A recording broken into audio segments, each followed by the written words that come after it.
उद्या 2 नोव्हेंबरला कार्तिक एकादशी आहे. त्या निमित्ताने नुसत्या महाराष्ट्रातूनच नाही तर संपूर्ण भारतातून अनेक वारकरी श्री विठ्ठलाच्या व माता रुक्मिणीच्या दर्शनासाठी येत असतात. त्यासाठी पंढरपूर क्षेत्रामध्ये सुलभ दर्शन पांडुरंगाचे मिळावे म्हणून जुनी प्रथा व परंपरा आहे की देवाचा पलंग काढणे, वाट पाहे उभा भेटीची आवडी, कृपाळू तातडी उतावीळ. भक्तांना दर्शन देण्यासाठी देव हा उतावीळ आहे. म्हणून आज पंचमीच्या पवित्र दिवशी कार्तिक शुद्ध पंचमी 26 तारखेला आज सकाळी नैवेद्याच्या नंतर देवाचा पलंग काढला.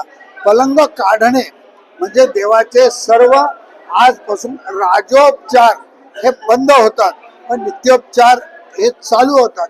त्या दृष्टिकोनातून आजपासून ते कार्तिक वद्य पंचमी पर्यंत म्हणजे दिनांक 9 तारखेपर्यंत आज सर्व राजोपचार बंद राहतात. 9 तारखेला देवाची प्रक्षाळ पूजा संपन्न होते व प्रक्षाळ पूजेच्या नंतर परत राजोपचार चालू होतात.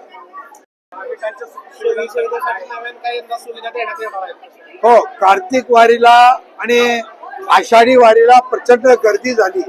ते पाहून सुलभ दर्शन कसं देता येईल यासाठी आपण पत्रा शेड यावेळी जास्तीत जास्त वाढवलेले आहेत आणि पत्रा शेड मध्ये जरा हल्ली पावसाचं अवकाळी पावसाचं वातावरण पाहून वारकऱ्यांना पावसाचा त्रास होऊ नये म्हणून आपण चांगली व्यवस्था केली गेलेली आहे. पंख्याची व्यवस्था केली आहे, कूलरची व्यवस्था केली आहे, टीव्हीची व्यवस्था केली आहे, खाली मॅटची व्यवस्था केलेली आहे, पिण्याच्या पाण्याची व्यवस्था केली आहे, चहाची व्यवस्था केलेली आहे, नाश्त्याची आपण पुढे व्यवस्था करणारच आहोत. आणि हे सगळं करत असताना प्राधान्य कशाला आहे तर वारकऱ्यांना केंद्रबिंदू समजून सुलभ दर्शन देणे. सुलभ दर्शन देणे म्हणजे काय तर आपण VIP दर्शन बंद करून आपण सर्व वारकऱ्यांना प्राधान्यतेनं आपण दर्शन देण्याचा प्रयत्न करत आहोत. महाराज, काही आषाढी यात्रेमध्ये काही ठिकाणी गोंधळ झाला होता, काही सुरक्षा रक्षकांनी भाविकांना मारहाण केल्याच्या घटना घडल्या होत्या.